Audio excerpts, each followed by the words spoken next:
नमस्कार, मैं रवीश कुमार। आदि पुरुष फिल्म ने साबित कर दिया कि भारत महापुरुषों के अलावा मनोज पुरुषों का भी देश है। अब फिल्मों से, हीरोइनों के कपड़ों से आहत होने वाला हमारा समाज एक फिल्म के लिए परिपक्व हो गया है।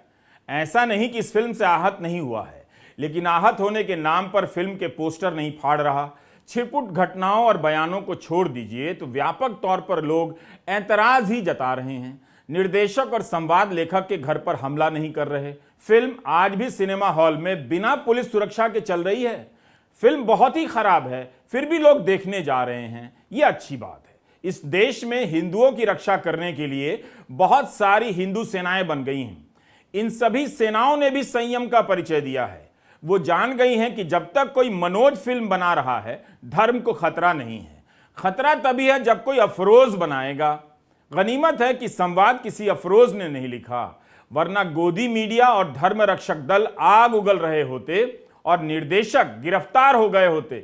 मनोज मुंतशिर ने पहले कहा कि हू बहु रामायण है, मॉडर्नाइज नहीं है, फिर कह दिया रामायण से प्रेरित है, आधारित नहीं है। हमारा आज का वीडियो मनोज के झूठ पर है और आपके झूठ पर भी। मनोज हिंदूवादी राजनीति के सिस्टम के आदमी हैं। गोदी चैनलों पर राष्ट्रवाद और राम का एक्सपर्ट बनकर आते हैं तो मोदी जी के मन की बात की डॉक्यूमेंट्री में उसके प्रभाव की कथा सुनाते हैं। 29 मई को मनोज का यह ट्वीट आप देखिए। मन की बात के 100वें एपिसोड पर एक डॉक्यूमेंट्री बनी। इसमें voice over narration Manoj Muntashir का है। यह डॉक्यूमेंट्री 2 जून को हिस्ट्री टीवी 18 पर चली है। मनोज इसके ट्रेलर में कहते हैं कि मन की बात में प्रधानमंत्री जी के शब्द चिंगारी बन गए हैं। मनोज का प्रभाव देखकर लगता है कि प्रसून जोशी वाकई फकीरी वाला टाइम काट रहे होंगे। लेकिन इस डॉक्यूमेंट्री में एएनआई की स्मिता प्रकाश, श्री रविशंकर, वीरेंद्र सहवाग, अर्थशास्त्री अशोक गुलाटी और प्रसून जोशी के साथ साथ मनोज मुंतशिर भी हैं। मनोज का आत्मविश्वास इस वजह से भी है। मोदी सरकार के आलोचकों के लिए जिस भाषा का इस्तेमाल किया जाता है, उसी भाषा की झलक आदि पुरुष के संवादों में दिख जाती है। मतलब ये जनाब अपनी पॉलिटिक्स और पॉलिटिक्स की भाषा लेकर फिल्म में आ गए। अब जब लोगों को लगा कि ये भाषा तो ठीक नहीं, तो कहने लगे कि फिल्म का रामायण से कोई संबंध नहीं। पहले कह रहे थे कि रामायण पर आधारित है, अब कह रहे प्रेरित है, आधारित नहीं। इसमें भी झूठ बोलते नजर आ रहे हैं। फिल्म का एक संवाद मनोज के लिए पढ़ रहा हूं ताकि आपको पता चल जाए कि फिल्म रामायण पर आधारित है या नहीं। ये कथा और श्री राम का यशगान करोड़ों कल्पों में भी पूर्ण नहीं हो सकता। श्री राम की महिमा यह है कि वो शब्द और वाणी से परे हैं, फिर भी सबके शब्दों में उतर आए, सबकी वाणी से बोल पड़े हैं। अपने मन में राम की छवि जिसको जैसी दिखी, उसने वैसी राम कथा लिखी। ये फिल्म का हिस्सा है। अपने मन में राम की छवि जिसको जैसी दिखी, उसने वैसी राम कथा लिखी। राम कथा आप कैसे भी लिख सकते हैं, उसे रामायण से अलग नहीं कर सकते। हाँ, अलग कथा जरूर लिख सकते हैं। कई सारे रामायण हैं जिनके प्रसंग अलग अलग हैं। ऐसा कहने वाले मनोज से उम्मीद ना करें कि वे ए.के. रामानुजन की 300 रामायण को डीयू के कोर्स में वापस पढ़ाने की वकालत करने लग जाएंगे, जिसे हटा दिया गया।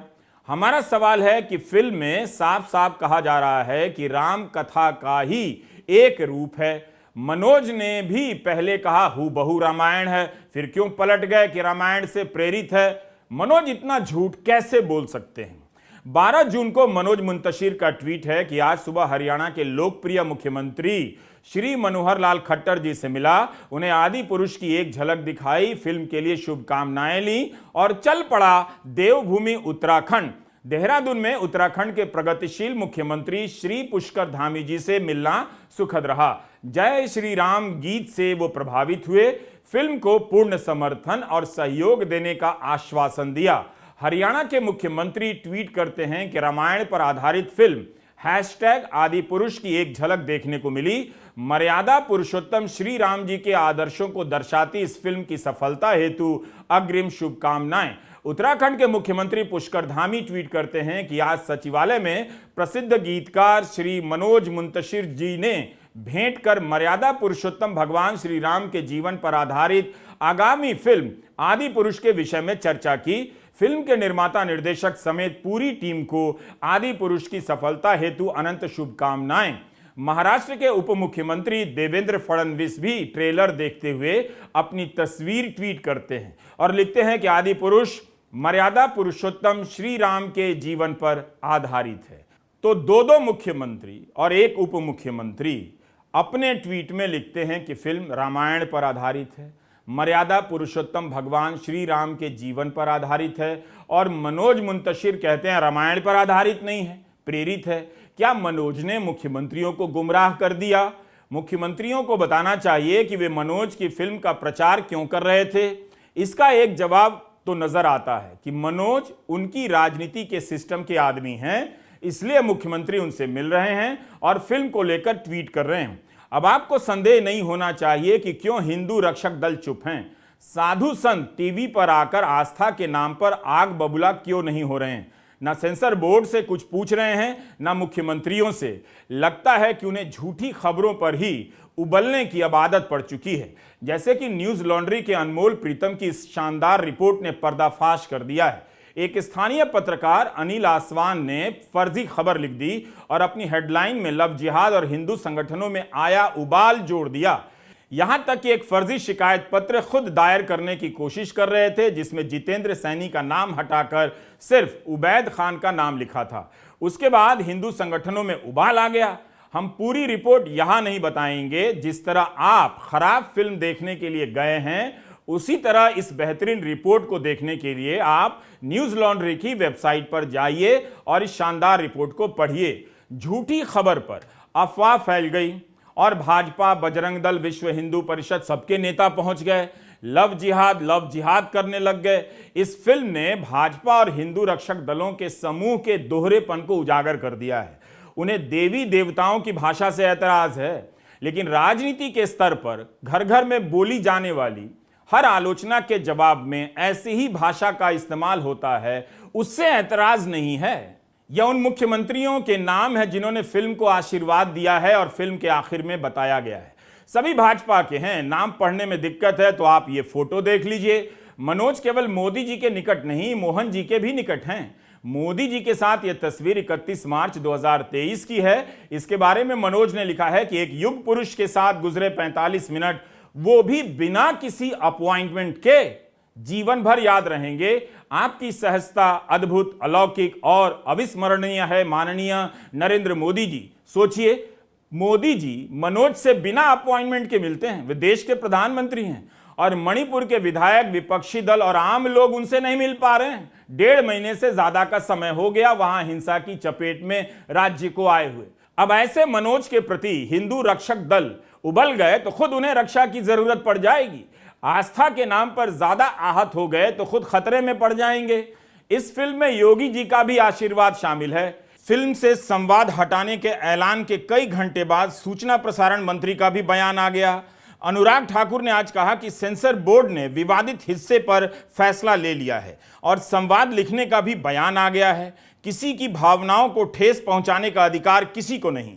तो क्या संवाद हटाने का फैसला सेंसर बोर्ड का था? पर इसका ऐलान तो मनोज मुंतशिर ने किया था। यही नहीं, मनोज मुंतशिर ने मुंबई पुलिस से अपने लिए सुरक्षा भी मांगी है। गलत तरीके से आप ये बोल रहे हैं कि चेंज कर देंगे, ये कर दें। जो लोगों ने देख लिया, जो एक मूवियों को धर्मों का वो करने के लिए यूज किया जा रहा है, वो गलत तरीके से यूज किया जा रहा है और बहुत गलत तरीके से उसको दिखाया गया है। चेंज करने से कुछ नहीं होगा। जितने लोगों ने देख लिया, जितने लोगों ने समझ लिया, उतना तो खराब लोगों के दिमाग में बैठी गई ना सारी चीज़ें। वो रामायण के अनुरूप नहीं है। हमारी संस्कृति को वो थोड़ा खराब कर रही है, जिस तरह से वो उस समय की मर्यादा के अनुरूप रामायण हमारी है, जिसे हम मानते पवित्र, और उसमें उसके रूप में इस भाषा का जो प्रयोग किया गया है, ये बिल्कुल अमर्यादित भाषा है, जो कि आज के यूथ को देखते हुए नहीं, पर हमारे संस्कारों को देखते हुए उस भाषा का प्रयोग बहुत गलत किया गया है। भी तो मतलब ठीक है, पर मतलब मूवी में जो मतलब गाली गलौज मतलब दिया हुआ है, जैसे सीता का और वो रावण जो बोल रहा है, हनुमान जी का भी अपमान किया है, तो उसमें ये हमको समझ में नहीं आया। मतलब ये ऐसा क्यों, मतलब क्यों? हमने रामायण भी पढ़ी हुई है, उसमें भी तो हमको ये समझ में नहीं आया क्या किया जाए, हमको बड़ा पिक्चर का बड़ा अपमान किया गया। इसे ही मैं एक फिल्म भर के लिए हिंदू परिपक्वता का नाम देना चाहता हूं। जिस देश के पीएम से मणिपुर नहीं संभल रहा, उस देश के लोग अब आहत होने पर अपनी आस्थाओं को खुद ही संभालना सीख गए। इस फिल्म के दो प्रकार के आलोचक हैं, एक जो धर्म और राष्ट्रवाद की राजनीति करने वाले समर्थक और दर्शक हैं, और दूसरे जो इस राजनीति के आलोचक हैं। मनोज के समर्थन में लिखने वालों ने धर्म की राजनीति, फिल्मों पर बैन की राजनीति के विरोधियों की आलोचना शुरू कर दी है। ये चालाकी से कर रहे हैं, फिल्म और मनोज की नहीं कर रहे हैं। धर्म और राष्ट्रवाद के नाम पर गुमराह किए गए दर्शकों को मनोज के समर्थक और मनोज भी अपने लोग कहते हैं। इन अपने लोगों की आलोचना नहीं हो रही है, बल्कि उनकी की जा रही है जो अपने नहीं हैं और फिल्म पर सवाल उठा रहे हैं। यह गेम समझिए। इस ट्वीट को फिल्म के निर्देशक ओम राउत ने रीट्वीट किया है और धन्यवाद किया है। यह गोपाल स्वामी का ट्वीट है, जिसमें वे फिल्म के आलोचकों के एक वर्ग को जिहादी और लिबरल कह रहे हैं। गोपाल ने लिखा है कि फिल्म पर जिहादियों व लिबरलों को पीड़ा होनी चाहिए थी, पर हिंदू ही भिड़ गए। इस पर ओम राउत ने लिखा है, थैंक यू गोपाल जी। यह कोई मामूली ट्वीट नहीं है। ओम राउत कह रहे हैं कि हिंदू क्यों आलोचना करे? क्या हिंदू को आलोचना नहीं करनी चाहिए? आलोचकों को हिंदू बनाम जिहादी में बांटने के इस खतरनाक खेल को समझिए। अब ये इस पर उतर आए हैं। निर्देशक किसे जिहादी और लिबरल बता रहे हैं? इस फिल्म की आलोचना तो विचारधारा के हर खेमे के लोगों ने की है। क्या एक खेमे को जिहादी और लिबरल बोलकर अलग किया जा सकता है ताकि हिंदू के नाम पर ये सबको चुप करा सकें? इसे एक और तरह से पढ़ लीजिए। जिहादी और लिबरल को लाकर ये आलोचकों को डरा रहे हैं कि आप आलोचना करेंगे तो उल्टा आप पर यह लेबल चिपका देंगे। ये खेल है। मनोज का राजनीतिक समर्थक वर्ग भी तो आलोचना कर रहा है, जिसे ओम राउत रीट्वीट के जरिए हिंदू बता रहे हैं। वैसे भी यह बहस अब समाप्त हो जाएगी, क्योंकि प्रधानमंत्री अमेरिका जाने वाले हैं और टीवी पर केवल मोदी मोदी होगा, ताकि उन्हें हिंदी प्रदेश के गांवों में ग्लोबल लीडर के रूप में दिखाया जा सके।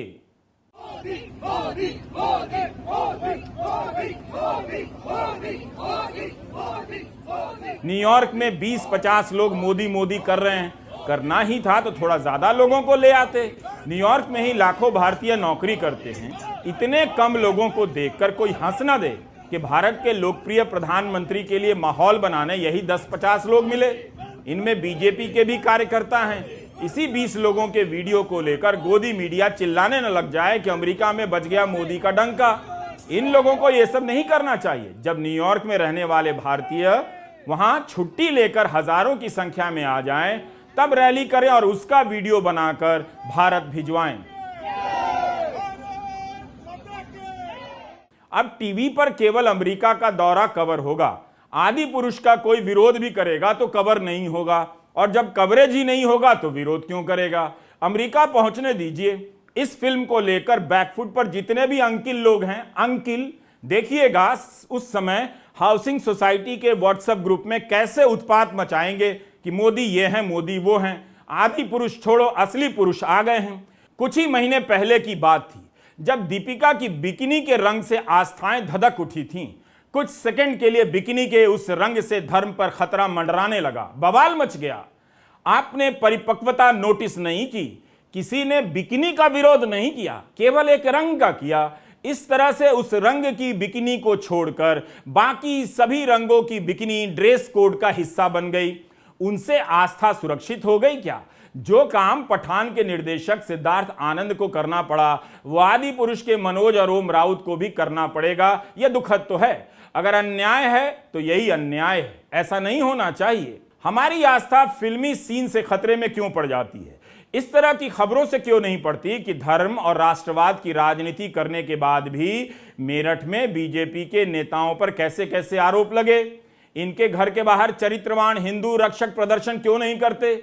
आए दिन ऐसी खबरें आ रही हैं जिसमें बीजेपी के नेता और धर्म के रक्षक लड़की को गोली मार रहे हैं, तो छेड़खानी कर रहे हैं, अश्लील वीडियो बना रहे हैं। फिर भी हिंदू रक्षक दलों की आस्था उस समय आराम कर रही होती है। फिल्मों से आहत होने की राजनीति के इतिहास में आदि पुरुष का प्रसंग बिल्कुल अलग है। सबसे अलग, जैसे विश्व कप का फाइनल चल रहा हो फुटबॉल का, ओम राउत की टीम के सारे खिलाड़ी विरोधी दल के फॉरवर्ड एरिया में घुस गए हैं। सब इंतजार कर रहे हैं कि गोलकीपर मनोज गेंद को लंबी उछाल देते हुए उनकी दिशा में फेंक देंगे, लेकिन मनोज उल्टा काम कर देते हैं। वे अपनी ही टीम के गोल पोस्ट में शॉट मार देते हैं। इस वक्त हिंदी के अखबारों में आए दिन राम मंदिर की तैयारियों से जुड़ी खबरें छपती रहती हैं ताकि 24 के लिए माहौल बने। मंदिर के बहाने माहौल निर्माण की राजनीति को इस फिल्म ने बहुत धक्का पहुंचाया है। मंदिर वालों ने भी आदि पुरुष को लेकर कोई प्रेस कॉन्फ्रेंस नहीं की है। यह फिल्म सुपरहिट होती तो माहौल बनता। वैसे मंदिर के बीच यह खबर गायब हो गई कि सुप्रीम कोर्ट ने वहां मस्जिद बनाने के लिए भी जमीन दी थी। उसका नक्शा भी मीडिया में आया था, डिजाइन वगैरह, लेकिन उस मस्जिद को लेकर कोई खबर नहीं आती। वायर में छपी है, आप पढ़िएगा। साफ है कि इस तरह की फिल्में धार्मिक कथाओं के प्रसार के लिए नहीं, धार्मिक भावनाओं को सुलगाकर राजनीतिक प्रचार के लिए बनाई जा रही हैं। मनोज तो फंसी गए, सबको फंसा दिया। मध्य प्रदेश के गृह मंत्री नरोत्तम मिश्रा तो ऐसे विवादों में इस तरह से बोला करते थे कि फिल्म वाले दहशत में आ जाते थे। उन्होंने मनोज को नहीं ललकारा है, इसलिए यह कहना गलत है कि आदि पुरुष की बहस के नाम पर मनोज को आतंकित किया जा रहा है। उन्हें डरने की कोई जरूरत नहीं, ना किसी ने डराया है, बल्कि उनके काम से दूसरों को डराने वाले मनोज समर्थक खुद डर गए हैं। समाजवादी पार्टी के नेता स्वामी प्रसाद मौर्य ने फेसबुक पर लिखा है कि गुंडे, मवालियों और टपोरियों की भाषा का इस्तेमाल किया गया। अगर इससे अपमान हुआ है तो आतंकवादियों की भाषा बोलने वाले साधु संत और धर्म के ठेकेदार किस चूहे के बिल में घुस गए हैं, जो कल तक मेरी हत्या करने, सर धड़ से अलग करने की धमकी दिया करते थे। आम आदमी पार्टी के सांसद संजय सिंह भी खूब बोल रहे हैं। यह फिल्म रिलीज कैसे हो गई? सवाल तो इस बात का है, सेंसर बोर्ड जो है, भाजपाइयों का सेंसर बोर्ड, वो भांग खा के सो रहा था क्या? उसको अकल नहीं आ रही थी? किस व्यक्ति को यह स्वीकार्य है? किस हिंदुस्तानी को यह स्वीकार्य है? किस हिंदू को यह स्वीकार्य है कि कल्पना के आधार पर एक दृश्य रामायण के आधार पर बनी फिल्म आदि पुरुष में दिखाया जाए, जिसमें सीता मैया के गर्दन पर छुरी दिखाई जाए? किसको बर्दाश्त है बताइए आप? सुसैन वैद्य नहीं आ रहे हैं उसमें, फिल्म में। उसमें दो महिलाएं आ रही हैं। श्री लक्ष्मण जी को वैद्य की जगह वो आके जड़ी बूटी दे रही हैं। ये क्या बना रहे हैं आप फिल्म में? तमाशा कर रहे हैं। डायलॉग तो मैंने कल सुनाया था, आज दोबारा सुनाने का मन नहीं है, कहिए तो फिर से सुना दो। तो सड़क छाप भाषा का इस्तेमाल आप कर रहे हैं।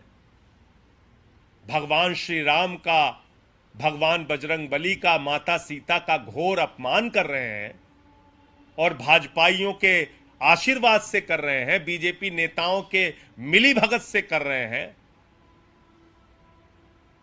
और उसका जश्न मना रहे हैं। कह रहे हैं सैकड़ों करोड़ कमा लिया, सैकड़ों करोड़ कमा लिया। अरे भाजपाइयों, धर्म को धंधा मत बनाओ। मनोज मुंतशिर जैसे जैसे फंसते जा रहे हैं, वैसे वैसे बयान बदलते जा रहे हैं। अब कह रहे हैं कि वे केवल संवाद लेखक हैं, पटकथा किसी और ने लिखी। अरे भाई, किसी और ने नहीं, निर्देशक ओम राउत ने लिखी है। आपने कभी देखा है कि गोदी मीडिया के स्टूडियो में संवाद लिखने वाला भी हीरो के साथ आया है और उसका इंटरव्यू चल रहा है मेन कैरेक्टर की तरह? जाहिर है मनोज इस फिल्म के प्रचार का चेहरा है और बहुत कुछ। वही मुख्यमंत्रियों से मिल रहे हैं। संवाद लिखने वाला कब से इतना हाई फाई हो गया कि वो सीएम से मिलकर प्रचार कर रहा है। क्या ये सुख दूसरों को भी मिलेगा तो काफी अच्छा होता, क्योंकि मनोज उसी राजनीतिक सिस्टम के आदमी हैं। विवाद के पहले तक मनोज भी फिल्म के ब्रांड एम्बेसडर थे। अब विवाद हुआ तो एम्बेसडर छोड़कर पैदल भागने लगे। इस वीडियो को आप ठीक से देखिएगा, आप खुद को ठीक से समझने लग जाएंगे और जानने लग जाएंगे। आदि पुरुष पर भी बहस हो सकती है कि आदि पुरुष कैसे हुए, मगर किसी ने वो सवाल पूछा ही नहीं। यह आदि पुरुष के निर्देशक ओम राउत का ट्वीट है। सिनेमा हॉल में एक सीट हनुमान जी के लिए छोड़ी गई है। हर सिनेमा हॉल में उनका दावा है कि एक कुर्सी हनुमान जी के लिए छोड़ी गई है। रामानंद सागर के रामायण के समय लोग सीरियल शुरू होने से पहले अगरबत्ती जलाते थे, प्रणाम करते थे, चप्पल उतारकर कमरे में आते थे। यह तस्वीर उसी परंपरा की अगली कड़ी है। अब इसके बाद ओम राउत और मनोज कह सकते हैं कि यह फिल्म रामायण पर आधारित नहीं है, प्रेरित है। ये कैसे कह सकते हैं? बल्कि यही लोग ऐसा कह सकते हैं। पैसा कमाने के लिए ओम राउत हनुमान जी के नाम पर भावुकता पैदा कर रहे थे, तो अब उन्हें जो भी कमाई हुई है उसका कुछ हिस्सा हनुमान जी के मंदिरों के विकास के लिए दान कर देना चाहिए। यह बस एक सुझाव है। मनोज को अपनी कमाई से किसी को कुछ देने की जरूरत नहीं है। इसलिए कहा कि एक फिल्म के लिए ही सही परिपक्वता दिखाई दे रही है, और इस फिल्म के साथ ही वह परिपक्वता समाप्त हो जाएगी। कपड़ा तेरे बाप का, तेल तेरे बाप का, आग तेरे बाप की, तो जली किसकी। केवल संवाद ही फटीचर नहीं है। फिल्मों के कई प्रसंग को लेकर भी दर्शक सवाल उठा रहे हैं। कपड़े को लेकर, गेटअप को लेकर भी नाराज हैं। हाउसिंग सोसाइटी के व्हाट्सएप ग्रुप में भी फिल्म के खिलाफ अभियान नहीं चल रहा है। इससे ज्यादा समर्थन क्या हो सकता है? अगर कोई इस फिल्म का विरोध कर रहा है तो यही लोग कर रहे हैं जो फिल्म को लेकर उत्पात मचाने वाले थे, मगर संवाद के कारण सहम गए हैं। इनकी चुप्पी इस फिल्म का विरोध है। एक फिल्म के लिए ही सही हमारे जहरीले अंकिल लोग भी परिपक्व हो गए हैं, केवल विरोध कर रहे हैं। हमने सिनेमा देखकर लौट रहे कुछ लोगों से पूछा, फिल्म कैसी लगी? मूवी में जो सब कुछ दिखाया है ना, सब कुछ ही गलत है, सब कुछ ही उल्टा दिखाया गया है। सबसे पहले रावण के बारे में सोच लेते। रावण के बारे में कोई नहीं बताता है। रावण जो था सबसे बड़ा शिव भक्त था। जैसे ही रावण की एंट्री होती है तो रावण के हाथ में रुद्राक्ष होता है। अच्छा ही वो रावण अपने असली किरदार में आता है तो रुद्राक्ष टूट जाता है। क्या ऐसा पॉसिबल है? नहीं ना। कभी रावण इतना शिव भक्तों के रुद्राक्ष टूट सकता है? नहीं। फिर अगले ही पल से रुद्राक्ष वापिस आ जाता है। ये कैसे पॉसिबल है? सब मूवी में सब कुछ गलत है, कुछ सही नहीं दिखाया गया है। ये सब बकवास है, कुछ नहीं। मूवी मुझे इतना वो नहीं आया, क्योंकि इनमें भगवान हमारे कितने अच्छे थे नेचर वाइज। उनके चेहरों पे कभी क्रोध नहीं था, गुस्सा नहीं था। तो आज उसमें हमें ये देखने को मिला कि रावण के मुंह, मतलब हमारे राम जी के मुंह पे उन पे हंसी नहीं है, उनके मुंह पे वो मतलब क्रोधित दिखाई दे रहे हैं। और रावण जो है वो इतने मतलब सही थे, वो अपनी मतलब मसाज करवा रहे हैं, मतलब क्या दिखा रखा कुछ समझ ही नहीं आया हमें तो। बहुत ज़्यादा अंतर है, सब कुछ ही गलत है। जो राम के बारे में बताया गया है वो सब मूवी में इसमें भी गलत है। पुरानी वाली जो रामायण थी उसमें सब दिखाया था, उसमें काफ़ी अच्छा था, बहुत ज़्यादा देखने में अच्छा भी लगता था। इस मूवी को देख के ऐसा लगता है सब कॉमेडी है। इसमें जो पिक्चरों में भगवानों का संवाद दिखाया वो अच्छा नहीं लगा। मतलब भगवानों के लिए बेकार है। उनको वो खुद भी होते तो पता नहीं क्या होता। जैसे उसमें एक सीट भी दिखा रखी है हनुमान जी के लिए खाली, वो भी कुछ अच्छा नहीं है। मैं ये कहूँगा कि कोई सेंस नहीं है इस मूवी का। लाइक कोई भी बजरंगबली अगर किसी युद्ध में आ जाए, वो युद्ध तो एक तरफा हो गया ना। हमारे जो बजरंगबली इतने बलशाली हैं, किसी भी युद्ध में आ जाए। हमारे जैसे महाभारत में भी बताया गया है कि अर्जुन को कहा था श्री कृष्ण ने कि तुम्हारी सहायता एक इंसान कर सकता है, बजरंगबली। उनके रथ पे हमारे बजरंगबली बैठे थे। और इसमें दिखा रहे हैं बजरंगबली पिट रहे हैं, कुछ भी हो रहा है, हमारे बजरंगबली ऐसे कर रहे हैं। मैं तो नहीं कहूँगा कि कुछ भी सेंस है मूवी का। भगवान राम का सीता जी के कपड़े कैसे दिखाए गए, मैं नहीं मानता हूँ कि उनने इस तरह के वस्त्र पहने होंगे, जो चीज़ गलत है। बिल्कुल बेकार डायलॉग है, अच्छे नहीं है। मतलब हनुमान जी ऐसा बोल ही नहीं सकते। उनको ऐसे दिखाया, वो बाप बोल रहे हैं, ऐसा बोल रहे हैं, मतलब बहुत बेकार। जिस तरह कोरोना के समय ऑक्सीजन की कमी से मरने के बाद भी लोगों ने मान लिया कि ऑक्सीजन से कोई नहीं मरा, उसी तरह से इस बार भी लोग मान लेंगे कि जिस फिल्म का टिकट रामायण का सोचकर कटाया वो रामायण नहीं है, क्योंकि मनोज कह रहे हैं। जबकि वही मनोज राम के नाम पर ही दर्शकों को बुला रहे थे। 16 जून को मनोज ने ट्वीट किया कि श्री राम की सेना आज बजरंगबली की सीट छोड़कर पूरा थिएटर भर देना। जय श्री राम, हैशटैग जय श्री राम, हैशटैग जय बजरंगबली, हैशटैग आदि पुरुष, हैशटैग आदि पुरुष with family, hashtag Hanuman, hashtag event, hashtag Manoj Muntashir, hashtag Manoj Muntashir Shukla. इस ट्वीट में तो कहीं नहीं लिखा है कि रामायण से प्रेरित है, रामायण नहीं है। मनोज ने सफाई में जितने इंटरव्यू दिए हैं उसी से एक फिल्म बन जाए। मोदी राज में कैसे कैसे लोग राष्ट्रवाद के एक्सपर्ट बनकर टीवी पर बुलाए गए, उसी का एक सैंपल मनोज है। एक इंटरव्यू में मनोज साफ साफ कह रहे हैं हूबहू रामायण है, फिर कह रहे हैं रामायण से प्रेरित है। मनोज ने मीडिया को बताया कि वह जब स्क्रिप्ट लिखने जाते थे तो जूते उतार देते थे। मतलब क्या इतना आसान है कि किसी को धर्म और आस्था के नाम पर बेवकूफ बनाया जा सकता है? प्यारे मनोज, हम मान लेते हैं कि यह रामायण नहीं है, रामायण से प्रेरित है, लेकिन पूरी कहानी में रामायण के किरदार ही क्यों हैं? एक दो गलत तथ्यों को छोड़ दें तो सारा हिस्सा रामायण का ही लगता है। लोगों ने रामायण समझकर टिकट कटाया और अब कह रहे हो कि इसे रामायण न समझे, तो फिर सभी के टिकट वापस करो जिन्होंने रामायण समझकर इसका टिकट कटाया। वैसे इस देश के लोगों का क्या है, जब वे नेहरू को मुसलमान समझ सकते हैं तो रामायण पर बनी फिल्म को देखते हुए मान लेंगे कि हम रामायण नहीं देख रहे हैं। मीडिया रिपोर्ट में बताया गया है कि फिल्म के निर्माण का बजट 500 करोड़ है। 500। प्रचार का अलग होगा। यह भी पढ़ने को मिला कि फिल्म ने अपनी लागत वसूल ली है। जिस वक्त लोगों की आस्थाएं आहत हो रही थी, उसी वक्त में निर्देशक ट्वीट करते हैं कि 100 करोड़ कमाई हो गई। जिस संवाद को लेकर विवाद हो रहा है वो पहले से इस चराचर जगत में मौजूद है, वीडियो रिकॉर्डिंग है जिसे कई कथावाचक बोल चुके हैं। तब किसी को क्यों नहीं बुरा लगा? मनोज ने तो वहीं से चुराया। चोरी के संवाद हनुमान जी के मुख से बुलवाया, यह बात उसने सही नहीं की। यह लेखक राम और राष्ट्रवाद का ज्ञानी है। टीवी पर आया था एक एंकर के साथ बोलने। आप इस एंकर को पहचानते हैं। मनोज ने रामायण के चित्रण, मंचन और फिल्मांकन से हर तरह का राजनीतिक और धार्मिक दबाव हमेशा के लिए हटा दिया है। आप अगर ऐसी कोई फिल्म बना रहे हैं तो केवल मनोज का शुक्रिया अदा करें। मनोज पर चोरी के आरोप लगते हैं, लेकिन मनोज ने कभी इनकार नहीं किया, आरोपों को स्वीकार किया। यही मनोज होना है। सितंबर 2021 में उन पर आरोप लगा केसरी फिल्म के गाने के बोल उन्होंने चुरा लिए हैं। इसके अलावा उनकी किताब में छपी कृतियों पर भी चोरी का आरोप लग रहा था। तब मनोज ने एक लंबा वीडियो जारी किया।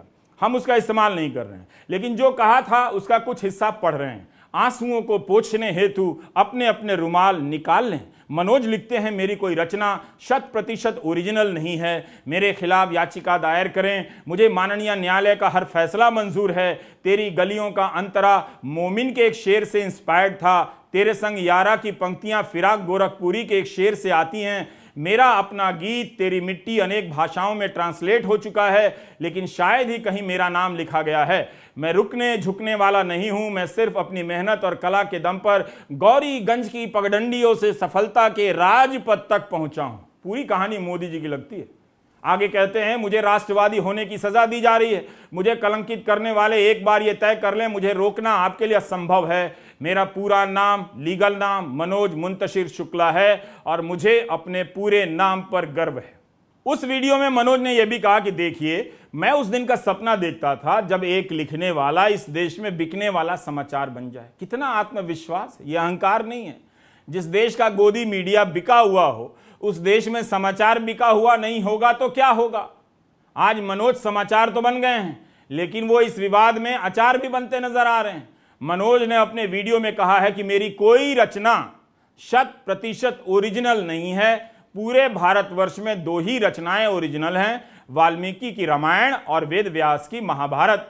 इसके अलावा जो कुछ कहा गया है इन्हीं महाग्रंथों से प्रेरित है।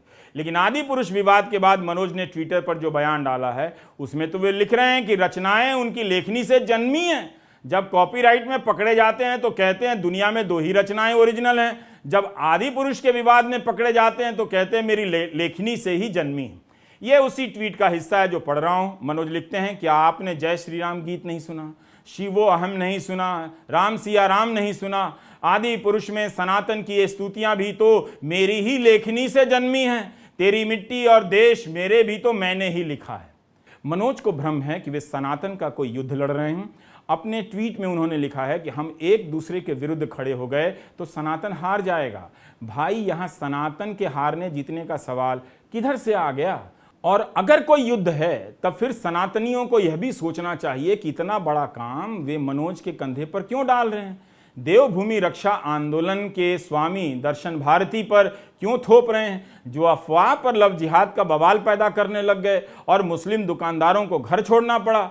अच्छी बात है कि पुरोला के दुकानदार वापस आने लगे हैं, लोगों की आंखें खुल रही हैं। मनोज को पता है कि आपकी आंखें खुल गई हैं, इसलिए वे चाहते हैं कि आप सनातन के नाम पर फिर से आंखें बंद कर लें ताकि वे अपना कारोबार झूठ बोलकर करते रहें।